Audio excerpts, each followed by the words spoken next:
Wanting medicines. I didn't realize that patients wanted medications. I thought they just wanted to understand what's going on, and that's good enough. Education, teach what you could do about the future. But apparently, a lot of people want medications. I thought that was a thing in other countries where, I go to the doctor, always get medications. They're a way of getting some money from the drug companies, making some more money, etc. But no, apparently patients in America want medications. I guess if you look at it, they want to feel better faster, and medications may help you do that. When most things are realistically things that take time and habit change, shall we say. And I guess that's one thing I learned in clinic. There's different types of patients.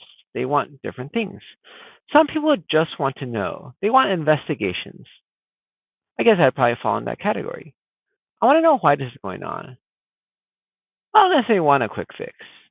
Quick fixes aren't always good. If I need a medication to not get seriously injured or die, sure, I will take it. But do I? Probably not. What can I use non-medication wise to get this better? There's patients who just want you to fix the problem. They're not interested in knowing what's going on. They just want a solution. And then there's the middle, where there are patients who want to know what's going on, what I do about this for future, but I need something for the time being as well. For the current present time I'm suffering. And I think that goes back to this concept of illness versus disease.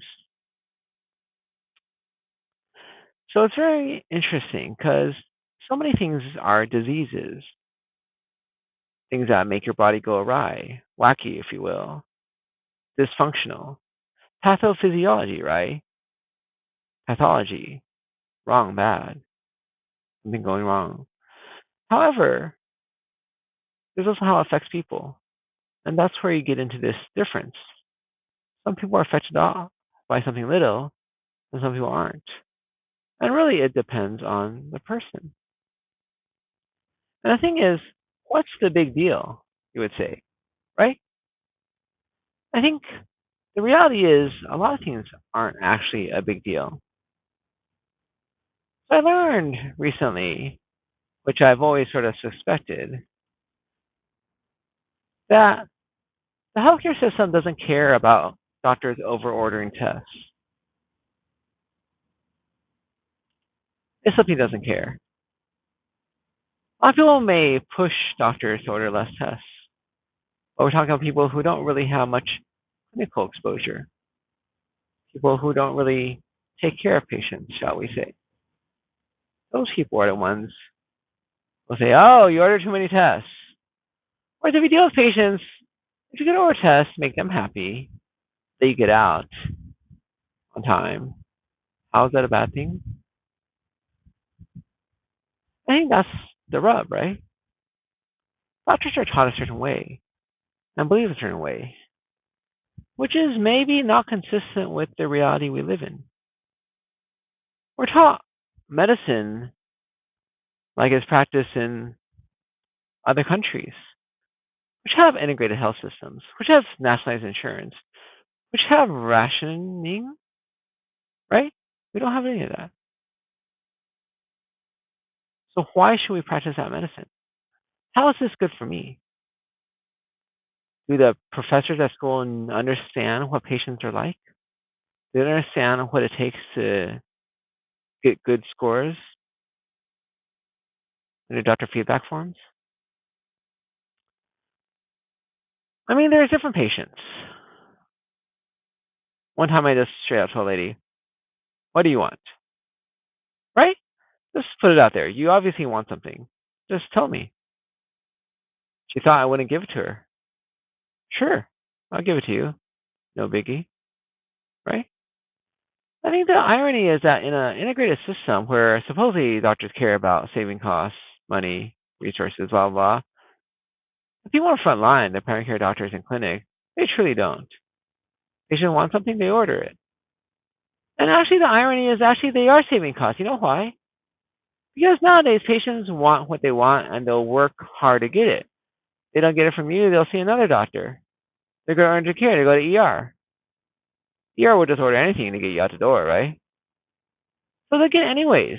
So by me ordering a CT scan for them, it saves Kaiser quite a few visits. Putting an ED visit possibly, which is a lot of money. No matter what I do in clinic, it's still cheaper than having an ED visit or hospitalization, right? And a counterpoint to that is the incentives are sort of mixed. I'm one who believes in the proper way of doing things. There's a right and a wrong way to earn money. There's a right and wrong way to do many things. The manner you do things matters. I have a friend who's the complete opposite. Who cares about the way you do it? It's just the results. But it's not. A patient could have good numbers, quote unquote, well controlled cholesterol, blood pressure, what have you. But they could potentially not be as healthy as somebody whose numbers don't look as good. Wait. How does that make any sense? If your numbers look good, you are good, right? No. We all know that's not true.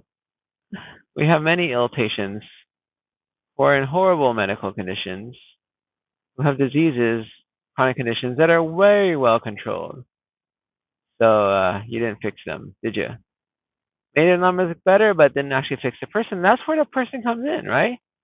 And this is one thing that I think most healthcare systems fail because it's not where the money is, but wellness. Gotta start early.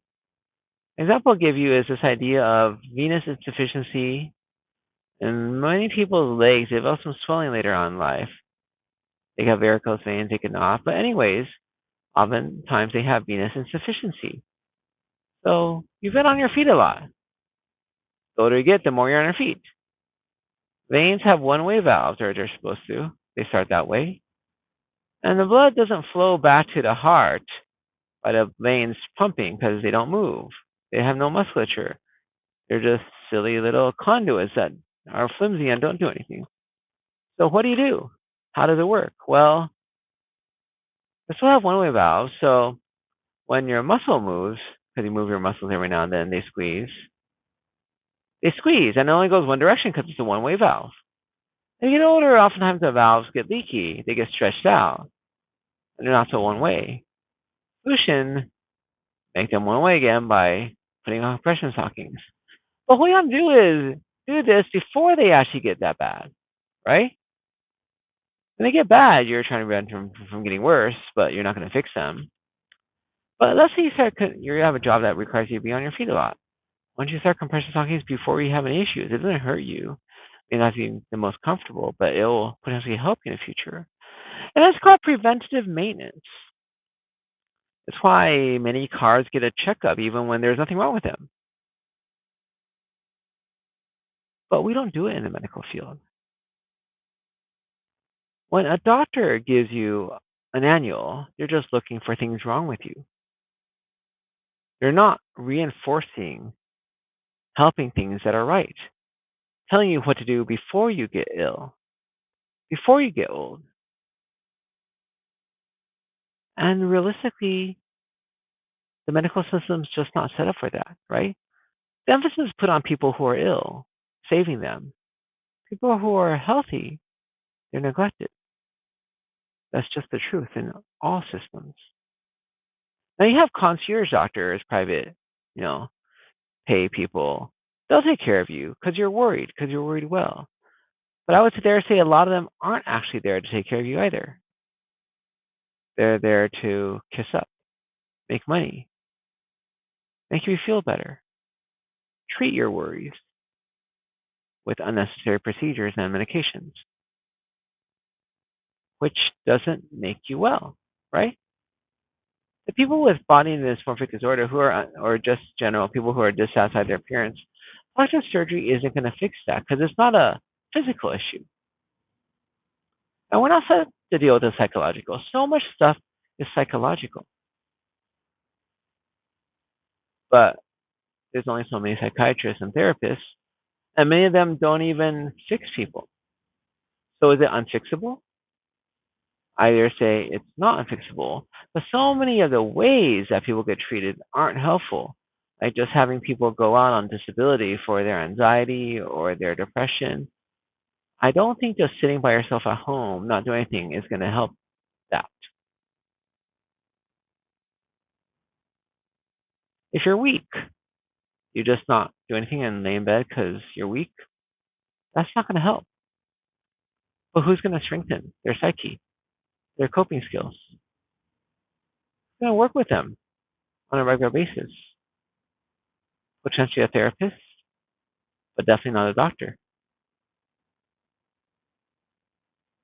Why not? Because doctors are too highly paid to do these silly little things. And yet, we have ENT doctors in America cleaning out earwax, right? In residency, one ENT doctor even had a specialized setup because he does it so much, like half his time. Isn't that a waste of resources? But no, we do it. Why? Well, because, don't want anybody else doing it and getting in trouble. And ENT, they're able, but they're overly skilled. But yet we have them do it. So why don't we have overly skilled doctors working with patients, keeping them well so our society is just healthier in the future? I think that's a good idea, but I'm not in charge of anything.